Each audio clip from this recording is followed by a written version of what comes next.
Hello, hello my darling. Welcome back to Who'd Be an Actor. My name is Mokhari Masu and I'm an actor. I am doing these episodes just to give you a conversation about what it is to be an actor, what I do, I guess, to keep myself going, and the practicalities of the things that we face. The title of this episode is Managing Your Lifestyle. So before I continue, I would encourage you to ask me questions below in the comments. Your questions help me craft the episodes, and acting is a collaborative experience. So I really like to collaborate with you and make something that is interesting, kind, and useful. I apologize for the traffic noise. I live in a major city. So if you watched the last episode, we know if it was last week, we don't know that. So if you watched the last episode, we spoke about budgeting and expenses, so really practical things, and we touched on other parts of acting because your life is not just one thing at a time, it is all things that affect you at a time. So while we were focusing on one subject, we touched a little bit on satellite subjects that affect it. Today we're going to look specifically at one of those satellite subjects. So today we are looking at what kind of actor you could be. So acting is one of those jobs that is very expensive before it starts to make you money. And I say that because if you're doing it professionally, so if you are, and actually, let's be honest, if you're doing it as a hobby, there are things that you have to put out money for and time for that are not recompensed until you reach a certain level of acting. So you can be a graduate, and you could have worked in a production, whether for film, TV, or stage. You could have done something that is major in your life and still not earn financial remuneration for it that allows you to rely purely on acting or that kind of acting for a time, unless God really smiles on you and says, this is how your career is going to go, and this is how it goes. So I can think of quite a few actors that has happened to, and I still hope I will be one of them. Pray for me. Wish me luck. So we are looking at, and I wrote this statement, so I'm going to read it. How people without the cushion of a parent or partner to finance their out of work season may live. So I'll say it again clearly. This week we're looking at how people without the cushion of a parent or partner to finance their out of work season live. I'm one of those people. So we're looking at the different types of work that you can do and still fall under the acting bracket if you just want to act and you don't want to, and you've tried working in other ways and you just can't do it. That's a thing, that's real. I hear you, I acknowledge you. And if you're not an actor and you're watching this and you're thinking that's absolutely ridiculous, I'm going to say to you, the most articulate way I can describe myself is, I don't know what it is I do or how I do it as an actor. I know that I do it, and it is an integral part of my being. At a certain point, it became impossible for me to do any other job that was not attached to it. It felt like I was being,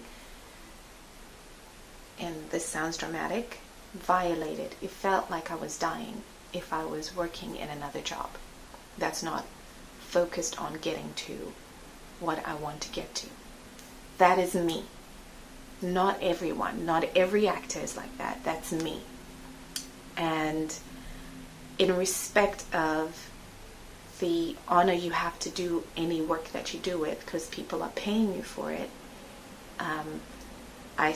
And also honoring yourself and myself and taking care of myself and my mental health. I had to step back from doing office work and care work, which I've done, and being an assistant, doing all of that stuff. I had to step back from that and focus solely on acting and figuring out how on earth am I going to earn a living until I get my big break. That may not be you, and that may be beyond your understanding, but hopefully as you watch these videos and episodes, you get to sort of empathize a bit. Not fully understand maybe, but maybe empathize. So, how you may be able to act your way to the audition that lands you that big break, as in maintain your lifestyle, your rent, you can think of your life and yourself as a jobbing actor, which actually is the majority of actors. So the majority of actors aren't movie stars or on stage stars. They're actors who play essential roles in productions, and who generally people know their faces, but they don't necessarily know their names. And they'll be like, if you can think of them now, where you're like, I saw him in, yeah, and then in the other, that's him. You see them on stage, you see them on screen, or you meet them at an event and they've been paid to attend that event. Those are jobbing actors. That's a way you can sort of, that's in a major way, once you've been working for a while. And you can be a jobbing actor for many years and thrive. So, how to think about it pragmatically as a self-maintenance thing, you can think of each new short job as a gig. So what we call our jobs are gigs. I got an acting gig on Emmerdale, or I got an acting gig on At the Globe. You know, that's what we think of it. You can use industry language to cope with working outside of the industry.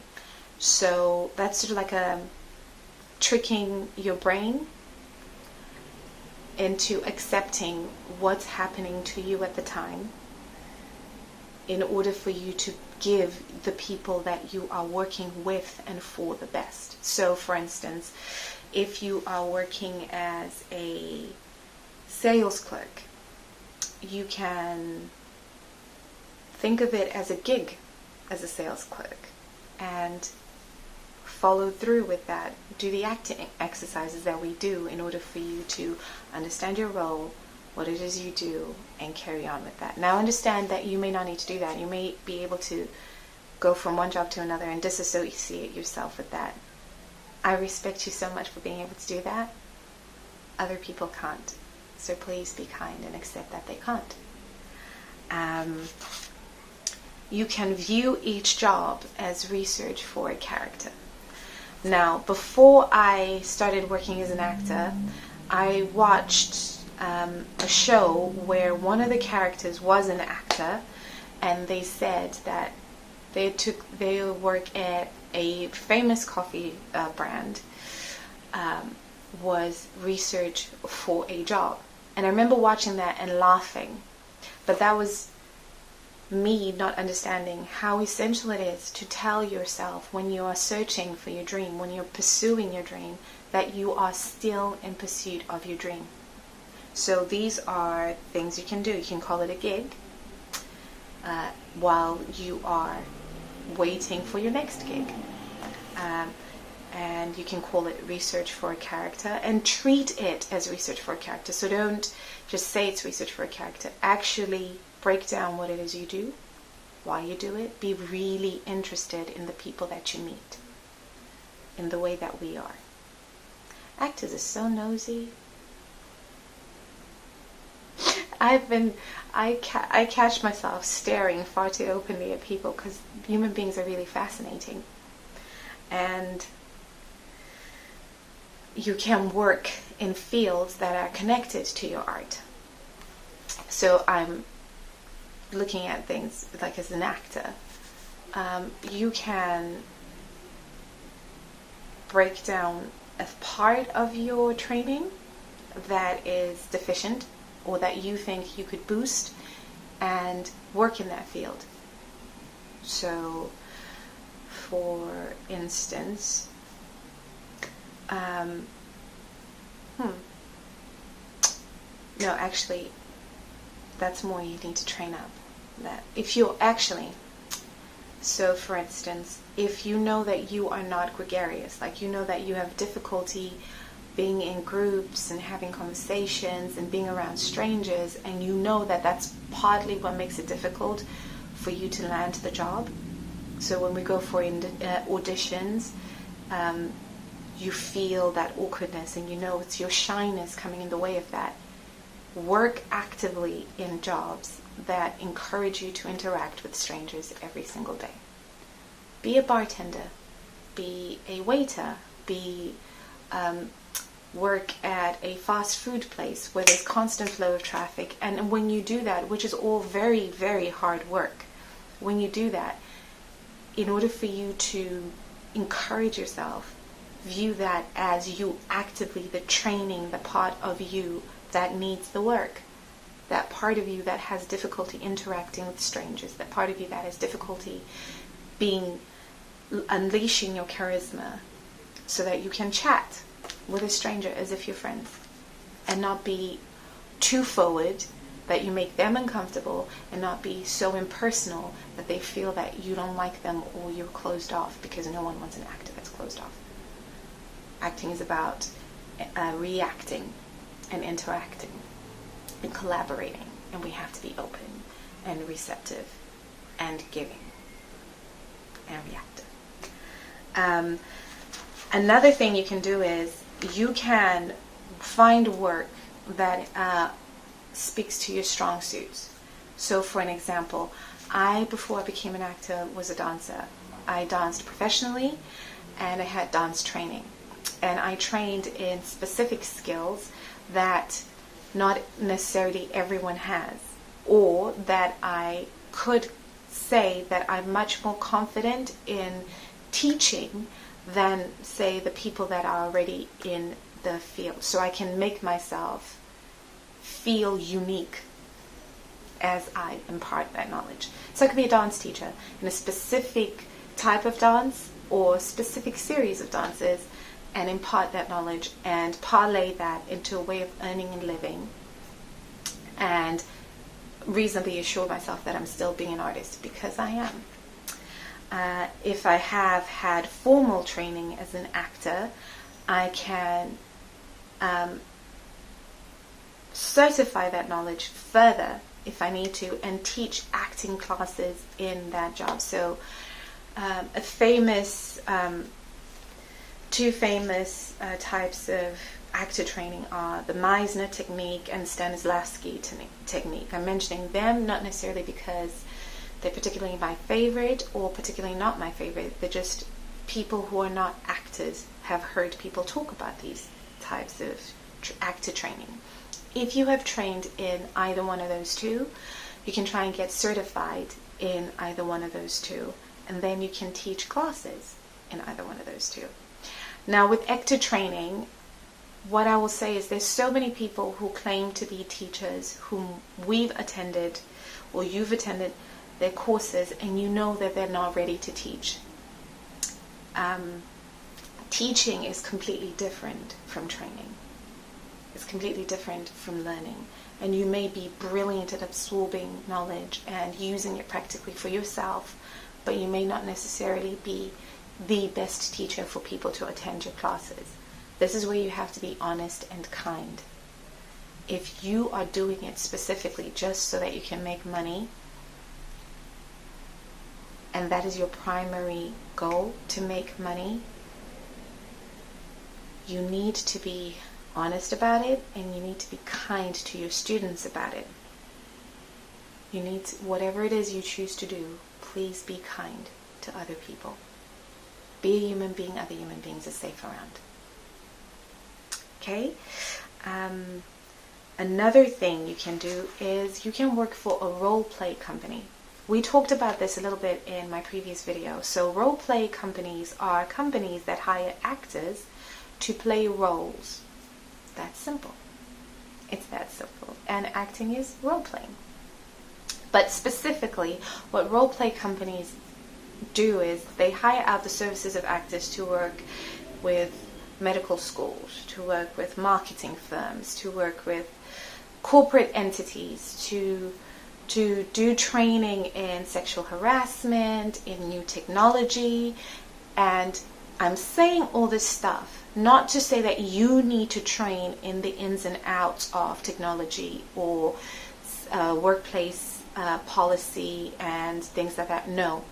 As an actor, what your company will do is accept the company that has hired, that you signed up for role play will do is they'll accept a contract to say go into a firm in the city or town that you're in, and they will say, that company will say, oh, we need to train our employees and our associates in how to interact with each other if it's for company policy, or with customers if it's for a product. We need to teach them how to interact with other human beings in a given set of circumstances. And then the role play company will be like, okay, who are we working with? What's the team that's doing the training internally in the company? And what is it that we're required to do? Once they, the directors, if we think about it in acting terms, once the director and the associate director and the stage manager or the production manager have worked out what it is the company wants, or the school wants, or whoever wants, they will turn to the actors and say, this is what we have. We're going into this company, we're going into this school. You will get a sheet with your character breakdown, with the given circumstances. So say you're working for a school, a medical school, and they're training doctors in breaking bad news, which is, I think, how role play initially started. It was in training people how to handle emotionally fraught situations. So you will go, they'll say to you, you're in a hospital, or you are in, you go into your doctor, to your GP, they break it down, you're this old, this is how old you are, this is your gender, this is your sexual orientation or identification. They give you all the information, that, and then they say, they give the extra information, essential information. This is what the professional is supposed to do in order to reassure you, or in order to have given you good service. I'm smiling because it's a cheat sheet. So as an actor, we know, like if you're doing Shakespeare, you know how the play goes, you know how it's going to end. Sometimes you should know how you're going to get there. And sometimes you do. It's the same thing with role play. And that's the exciting thing. It feels like you're acting in a new role each time, and you have an opposite person to play with. So you have given circumstances, you know what your character is supposed to do, what they look like. You prepare yourself just like you would for any other production. You go to set, or whatever it is you want to call it, the hospital, the school, the company, whatever, and you play your role. And the professional opposite you reacts to your role, and you react to their role. And that is role play. And when that's done, you get a nice chunk of money as a pay for that. And you may be able to role play your way through the year. I enjoyed role playing because I was acting. Quite honestly, I was acting. The negative side of that is the monotony, because you're playing the same character with maybe 16 different people or 20 different people, and you're going over and over and over again. But that's also training for acting, because you're going to do the same thing when you're rehearsing a play. Slightly more fun because it's in a room with other people, whereas role play, unless you're doing it in front of an audience, is just you and the examiner. or an associate, and the other person, and then it's the next person, and there's the next person. But it's the same thing. I think it's closely similar to waiting to go on set when you're filming. Like, you could be waiting for 2 hours, or you could be waiting for 20 hours. You may not film that day. You may come back all week and not film, and then you get cold and you only film for 5 minutes. So monotony and having to maintain energy and having to keep yourself present is great training with role play. What else did I write?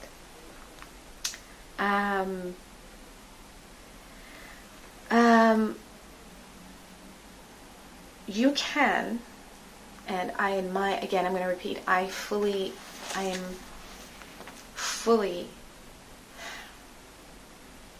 am amazed at you if you're a pragmatist and you're able to separate the pragmatic side of waiting it out with the gift.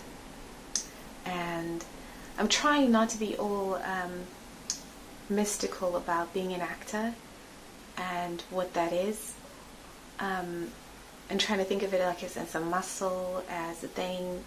I keep going here because it very much affects my soul and my heart, being an actor, and the impact is like, it's all symbiotic. So there's certain things I just can't do, and that's my nature and the nature of my gift. There are people who are so pragmatic, they can work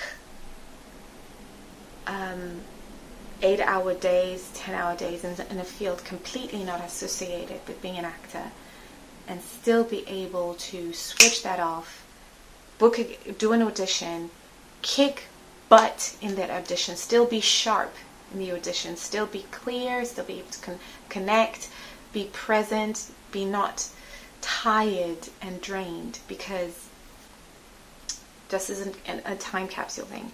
Acting uses every single resource that you have as a human being, all of you. So doing it tired doesn't work for me.